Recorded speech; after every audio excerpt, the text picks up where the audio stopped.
Welcome to Commander Pop Culture, a place to gather magical information, with some laughs, might I add. Hello everyone, I'm going to be building Hylda, the Icy Crown for everybody. I do have a rather juvenile title for this deck. I'm calling it I'd Tap That.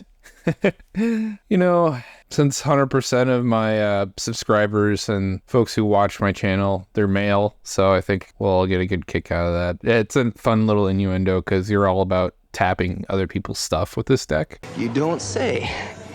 I took care of the necessities of the deck, the less fun things like the ramp, the card advantage, the removal, and the board wipes. I also picked up the lands. This is a budget deck. Everything's $5 or less. Everyone could have an interest in this deck. The other thing is I'm a pretty competitive player, so even on a budget, you'll have a very functional deck. I don't know if you can compete in CDH levels because I won't have access to fast mana and like fetch lands. If you want to play at like power 8, you probably could hang just as fine with my kinds of decks that I build on here. I'll talk about briefly the things that I have in here already. Some of the things have some overlap with synergy and with those like other pieces I already discussed. Like Gadwick. Whenever you cast a blue spell, you get to tap a non-land permanent, and it's a card advantage spell because you get like a draw X effect, kind of like Blue Sun Zenith. Ghostly Pilfer, this is a pet card of mine.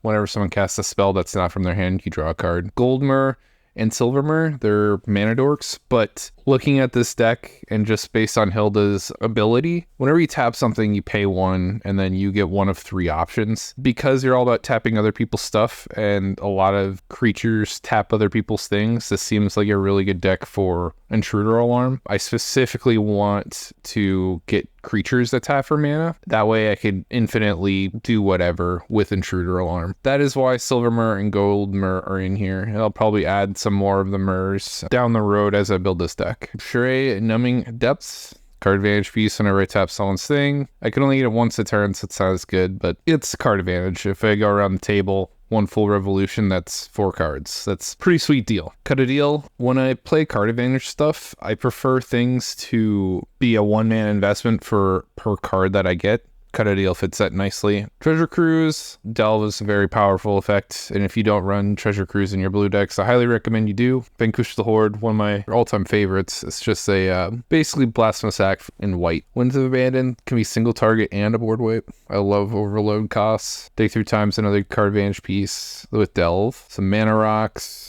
I might cut some of these for more Mers down the road because I really want my creatures to produce mana for that Intruder Alarm I want to take full advantage of. Verity Circle. This is an all-star in this deck. It's normally unplayable in everything else, but a creature becomes tapped. Without it being declared as an attacker, you draw a card. And there's plenty of other things out there that tap themselves, like mana dorks. Happens all the time. Extraordinary Journey, it's like a watered down version of Ghostly Pilfer. It only can trigger once a turn. My land choices, everything's under $5 again. And everything comes in untapped, so if you're interested in that, take a look at that for yourself. I'll include the deck list below. Alright, let's do the fun stuff, where I go through and make picks using EDH Rec and a search engine, just building this deck from scratch for all y'all. At the end, I typically make cuts. Stick around so you can see how I make those decisions. I'd almost rather have a permanent tap people's stuff down rather than these like one-time effects like Plunge into Winter. It's not worth playing.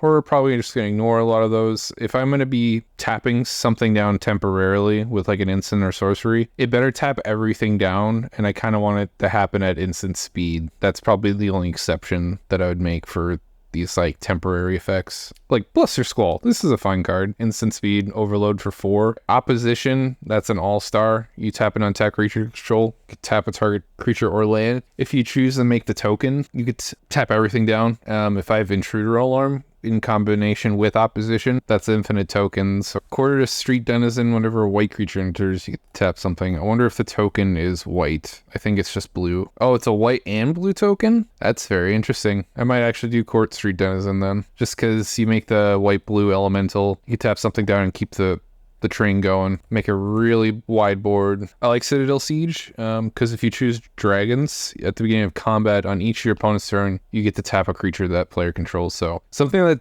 triggers on everybody's turn is super desirable, and this is one of the cheaper Citadels because it's only 4 mana. And you also do it at the beginning of combat, so you could tap down the biggest thing to not be getting cracked on with it all the time. Junk Winder. This is pretty cool. Whenever a token enters battlefield and you control, tap a thing. Affinity for tokens, so you could probably get this down pretty cheap. Affinity for tokens means for each token I have in play, it's cheaper. Most of the affinity cards is for artifacts. Elvish Mariner. I gave this card a lot of crap during Lord of the Rings spoiler season because it felt like a non-common, but it works great in this deck. You scry and you tap something down and you could repeat that. It triggers every time you scry. So if you choose the card advantage ability, you'll tap something down, get a new trigger, and repeat that process. The only thing that sucks is like the more expensive you get with these kinds of like tap everything down effects, the less mana you'll have at your disposal for like paying Hylda's trigger cost. So that's why I'm not exactly excited about this kind of stuff. Minister of Impediments. I like that it doesn't have an activation cost other than tapping it. Throw that in here. Gideon's Lawkeeper. It's affordable. 1 white to tap something though.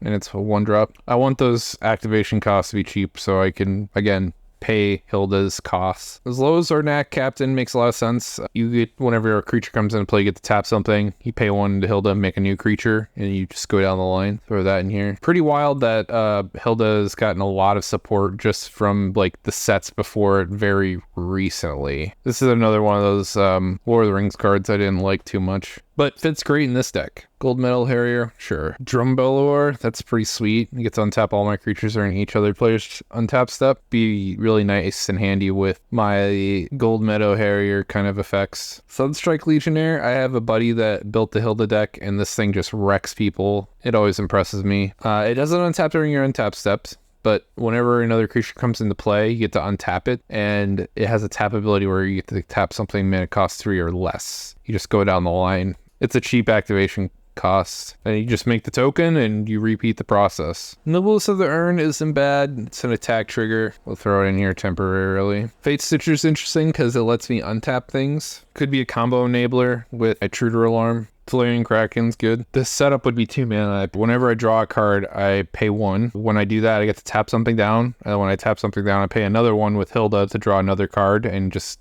keep that loop going as long as I have colorless mana. Squall Drifter seems nice. Blinding Mage, sure. I'll have a nice like package of 1-drop creatures that tap stuff down. That's pretty nice. Capsho Kite Fins. Whenever another creature comes into play, you get to tap something down. You make the token and you just go down the line. It's worth the mana investment, I think. Ensnare seems interesting. Instead of paying this card's cost of 4 mana, you can return 2 islands to tap all creatures. I envision this could be handy. I like a free spell. The best things in life are free. Even though it sets you back 2 turns of land drops. If you got nothing else better to do, it's like, why not? And then you can make a land drop after you play the spell. Deluge is nice. Instant speed. Taps all creatures offline.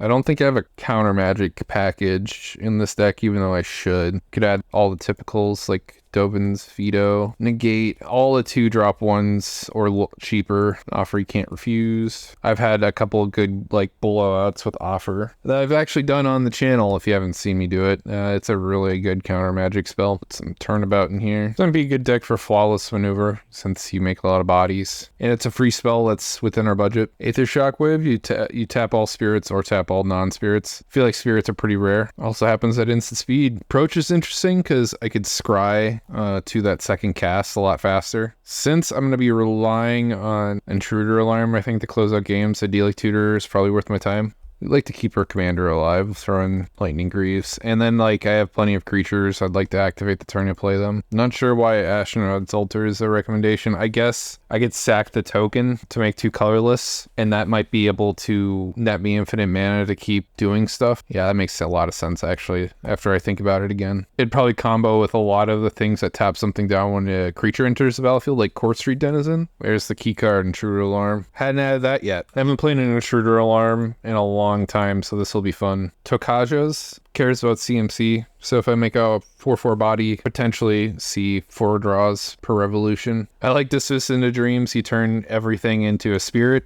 and then if it gets targeted, they get destroyed. Seems perfect in this deck. Seems like a fun top-end card. I don't get a whole lot of chances to play these kinds of cards, but when I do, they're exceptionally good. I want to untap my stuff, but I specifically want permanence. So White Plume Adventure, it's actually cheap. We'll throw that in here. On ETB, you get the initiative. If you hold on to initiative, you move on the track, and then if you meet the requirement, you get to untap your stuff on everybody's turn. Let's look up creatures that tap for mana, like the rest of the mirrors. The nice thing is I only need colorless for Hylda's ability. Candlekeep Researcher works. Just 4 mana to add 3. It's a good rate. Hedron Crawler, let's throw that in here. Mannequin, Ornithopter Paradise, adds colors. Ooh, Plagmer, Sea Scryer. Just throwing in all very obscure things just for my intruder alarm, because I really depend on having one of these dorks in play in order to go infinite. I'm going to play a lot of them. I'd probably prefer them over just an artifact rock. So I got 34 cuts. I think this is a good place to stop, and I think I found everything I wanted to find. I did add a bunch of creatures that tap for mana, so let's count those up and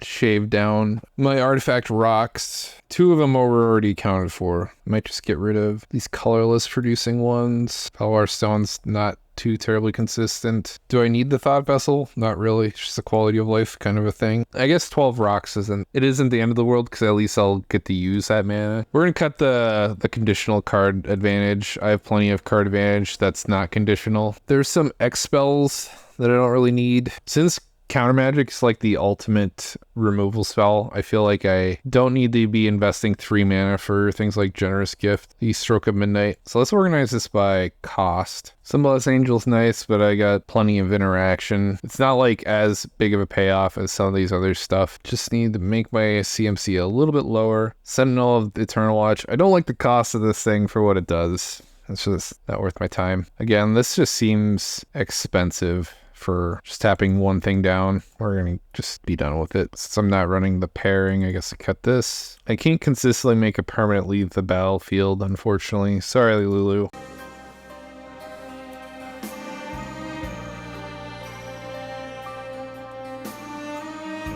Maybe I should include other untapping effects, because then I can untap my blue or white sources. Vizier, Tumbling Sands, Kelpie Guide, throw that in here. I think the most I'm willing to invest in these like untap effects is 3 mana, because I only need to untap one thing. Back to 22 things to cut, unfortunately. I feel like if I want to tap something, I could do it with a cheaper body. If I want to untap something, I could do it for a cheaper cost, so we'll get rid of that. I probably have to give up the Abshan. There's just cheaper things for that effect. I think I'm done shaving from everything that's 6 or greater. The Tameo, I'm probably just pursuing Pipe Dreams with this. I don't really need it. The emblem doesn't win me the game, but it's just a nice quality of life thing, and it has conditional card advantage. And we'll just do away with that. Maybe Cryptic Command's a little too hard to cast, triple blue. You know, since I have so many rocks, maybe I should just give up on something. Let's give up on the Signet and the Talisman. Keep the Arcane Signet, go back down to 10. The Topolgeist was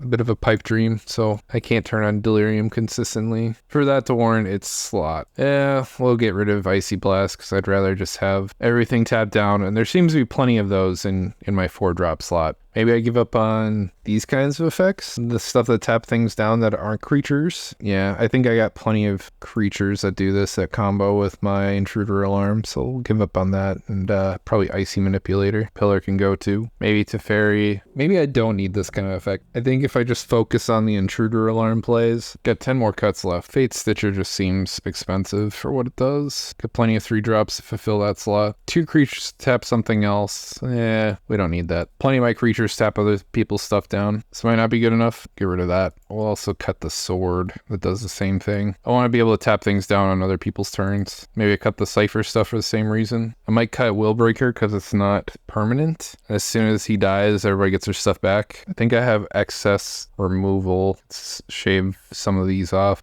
I added a bunch of counter magic, so I don't think I really need Reality Shift. All right, that's the deck. Let's check out the prices. $125. I think this is gonna be a really fun deck to play. I hope you all enjoy. I'm gonna be playing it soon, so everyone take care. Have a great night. Bye.